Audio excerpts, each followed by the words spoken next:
All right. All right. Part 2 of Matthew chapter 23. We are going to go over the 7 woes Whoa. on the teachers in the law of the Pharisees. All right, let's do it. Okay. He says, "Woe to you, you shut the door of the kingdom of heaven in people's faces. You yourselves do not enter, nor will you let those who enter who are trying to." So they're in opposition of the truth. They are against heaven, and they don't want other people to go to heaven either. They want other people to follow them instead of know the truth and pursue Christ. Okay. Woe to you, hypocrites, travel to sin. Oh, hypocrites, you travel over land and sea to win a single convert. When you have succeeded, you make them twice as much a child of hell as you are. Yeah, Jesus pulls no punches here when he assigns to them being the literal children of Satan. Yeah, because there's a corollary between the law, death, sin, and Satan. Okay? If you have a law and it says do not have blonde hair, are you guilty? Yeah. That's right, the law made you guilty. So if you don't have the law, you're not guilty. So if you have a law and it says do not have blonde hair, you're guilty and you're therefore a sinner because the law accuses you. Okay, Satan is an accuser. So I know this is kind of a convoluted way to express it, but bottom line, they would go to extreme lengths to make a convert. And he says, and then you don't make them better, you make them worse. You make them twice the child of hell that you are. Why? Because they embrace the law and they accuse everybody of sin by those laws that they're going by instead of dying to it and being without law. So there's a corollary in Scripture between Satan and the law, accusers, and these Jews. I see. And, okay, let me just keep going. So, woe to you, blind guides. You say, if anyone swears by the temple, it means nothing, but anyone who swears by the gold of the temple is bound by oath. You blind fools, which is greater, the gold or the temple that makes the gold sacred? You also say, if anyone swears by the altar, it means nothing, but anyone who swears by the gift on the altar is bound by that oath. You blind men, which is greater, the gift or the altar that made the gift sacred? It's just, I'm going to cut through. It's a very difficult teaching on the gift and the altar and the history. Yeah. I'm just going to make it simple. He's showing that they care more about the money. That's what it was. But okay. Rather than the holiness of what the temple was supposed to represent. They cared more about how they're going to benefit.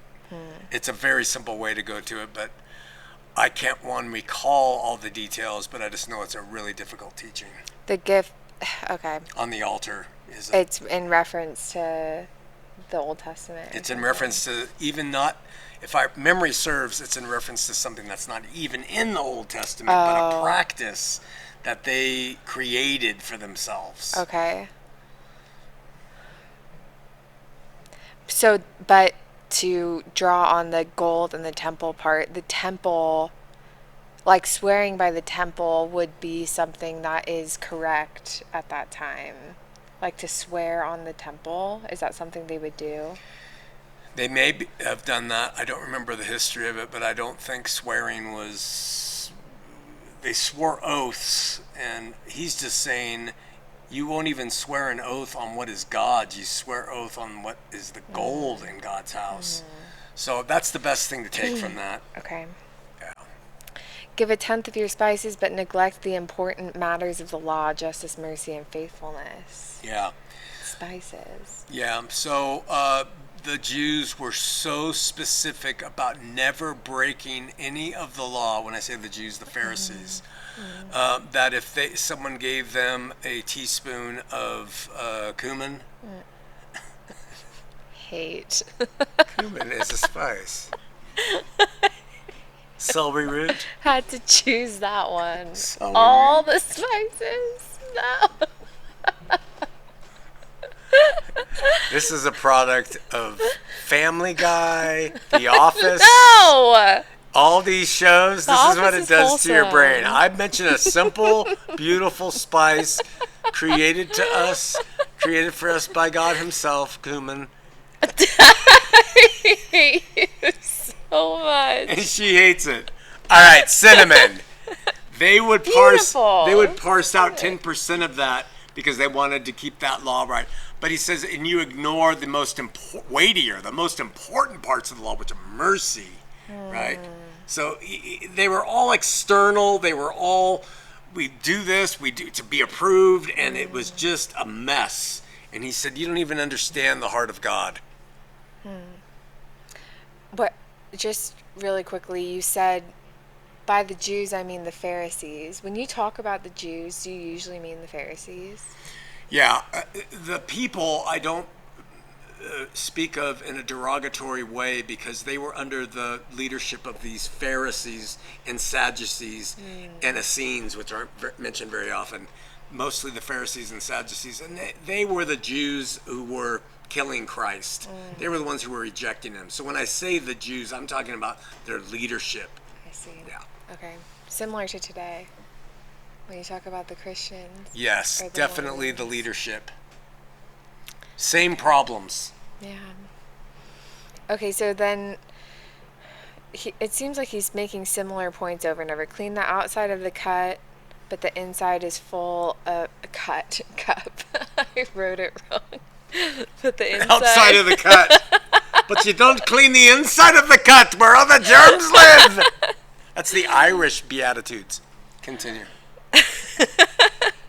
We have an audience member today that's laughing. And ruining our audio. Anyway, the outside of the cup and dish, and then the inside will also be made clean. That's a really nice picture. It is. It's good. Delaney's in a giddy mood today.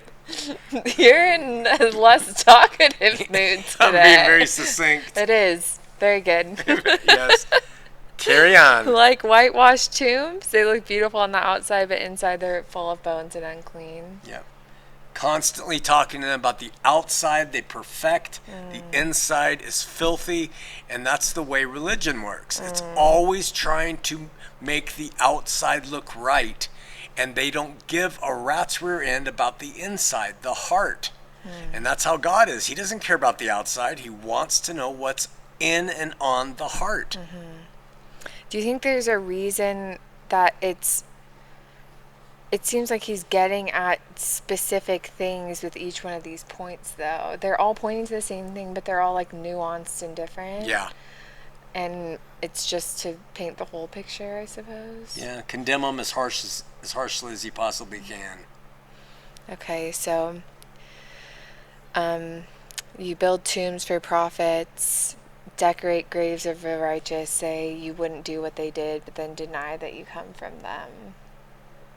When they say they, he's saying you decorate the prophets' tombs and you put garlands on the dead and of the prophets who your fathers killed, and you're of the same spirit as your fathers, but you say we wouldn't have done what happened to them, but you're the children of the people who did it. Yeah.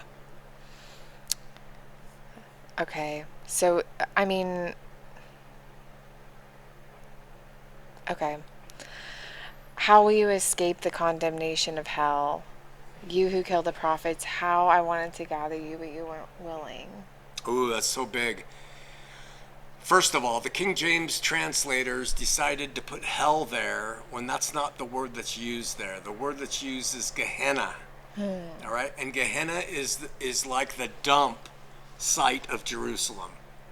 All right? And it's where they took all their trash, and it's where they took their dead animal carcasses, criminals. They threw them in Gehenna. And in doing that, that was a place that burned with fire. Okay? And so the writers of the Christian community say Jesus was using Gehenna, the actual literal place that burned with fire, as a picture for hell. So the King James translators just put hell there. Okay? They actually translated to hell because they said that's what Jesus was talking about. But the reality was Jesus was saying, how are you scribes and Pharisees, you religious leaders, going to escape the literal destination of Gehenna? Because what happened was when the Roman army came and surrounded Jerusalem, they kept everybody inside there and they couldn't escape. And ceremonial burials were so important to Jews that they would have to do it before sundown. They would have to be embalmed, washed, all this stuff. And these Jews that Jesus is talking to were going to be carelessly grabbed by Roman soldiers and just tossed down this valley of Hinnom to roll on down with all the mud and carcass and filth of that place. And so when he says, how are you going to escape that place? It's literal. It's literal. And yet everyone tries to spiritualize it and say, no, he's talking about hell. No. But those people then wouldn't have known what he was talking about, would they? They would have known, but they wouldn't have known, what the hell do you mean? How are we going to escape the valley of Hinnom? They wouldn't have known what he meant. He was prophesying, when the end comes of this age and the Roman armies come in here, they're going to throw your bodies into the valley of Hinnom. So Gehenna, Hinnom was a thing, but it wasn't traditional for bodies to be thrown in there. It would be, but for criminals. Because they were filthy, they didn't, but for a religious Jew, they would always have a proper burial. So when he says, how are you going to escape this treatment? They thought, well, we'll never be thrown down into that place. Oh, our burials are supreme. We have whited sepulchres that we're buried in, and we're washed in and prepared. What do you mean, how are we going to escape? So they didn't know that he was saying, that's coming where you guys are going to be tossed. And Josephus, the Jewish historian, writes of this happening. The bodies stacked up down there of Jews. So what does them translating it to hell do to Christians now? It reinforces the idea that if you don't receive Jesus, you're going to go to a place that burns forever. By them translating Gehenna to hell there, Christians use that as saying, see, Jesus said they were going to be thrown in hell. But Gehenna, I understand it was specific, they wouldn't have known about it, and it justifies the 70 AD thing, but hell was a thing then. Yeah. So, I don't know how to get to this point, but even if 70 AD was valid and it said hell here, it doesn't cancel it out, because hell was a thing then. So Jesus could be saying, how are you escaping hell at that time? He could have been saying that, but then he would have used a word for hell, which was what? Sheol. Oh, okay. Right? Okay. Or Hades. Okay. But he doesn't. He uses Gehenna, which is that literal place. Okay. Yeah. But I guess I'm trying to say, even Christians today should still, even if it said Gehenna, just because it says hell, they shouldn't assume that that's still happening now. Hell was happening then. Hell was happening then, and if he said hell, then that would have been true. Even if it said Sheol, it doesn't mean that hell's happening now. No, it doesn't, because context of the rest of Scripture tells us that's all been fulfilled. Okay. Yeah. But that makes it even more clear that it was Gehenna. Yeah. Yeah, that's pretty crazy. Yeah. Okay. So upon you will come all the righteous blood that has been shed, and from the righteous Abel to the blood of Zechariah to the son of Berechiah. Berechiah? Berechiah.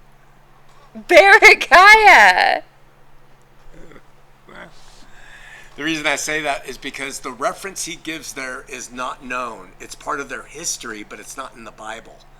So he mentions something that is just speculative in history. What is he talking about? All the blood. Abel? Yeah, the righteous Abel.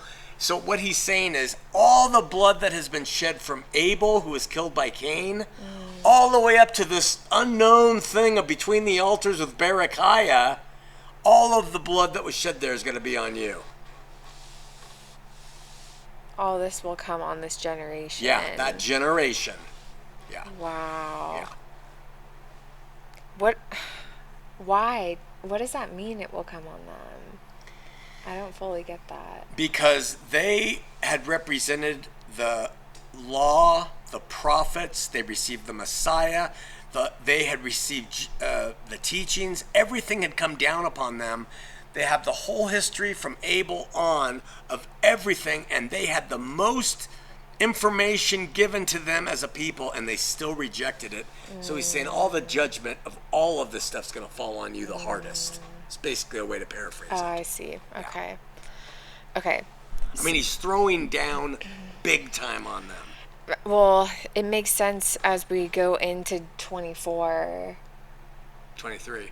Well, 24 is next, just because we're at the very end of 23 now. Like, I just wondered why he's calling the Pharisees out in this way now. Huge, because he's about to be crucified, and he's been reaching them for 3 years, and they've been calling, and that's why he ends with, "Oh, Jerusalem, Jerusalem, I have called you," and then he says, "But you are not willing."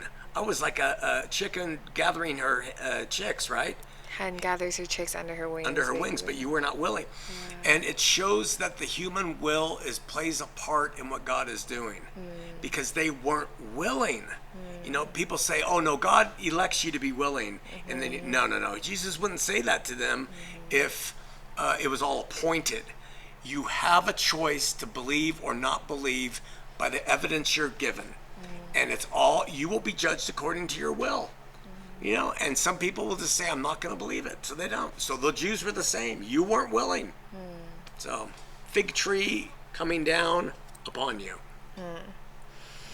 Look, your house is left to you desolate, for I tell you, you will not see me again until you say, "Blessed is he who comes in the name of the Lord." Yeah. So this house of Israel, most people think he's talking about the temple. Okay. Your house, but that's his father's house. He would never call it their. So he says, "Your house has left you desolate." What house is that? The house of Israel. You are hollow. You have brought nothing forward. God divorced you in Jeremiah. You are now left with what you are, sons of Satan.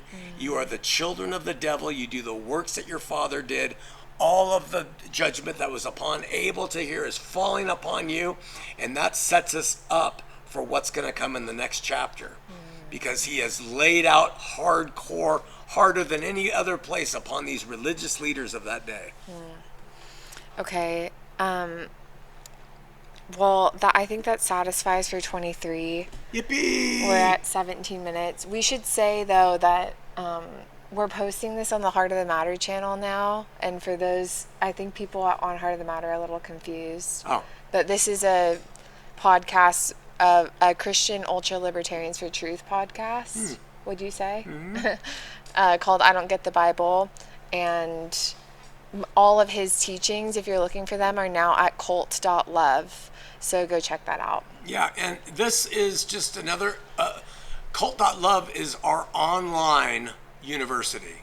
So it says be our online college. This is just another college course that people can take. It's called Sit In and Take a Course with Delaney and Dad talking about the Bible. And it's available at Cult.love.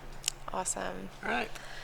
Okay, on to 24. See you 7 next woes. time.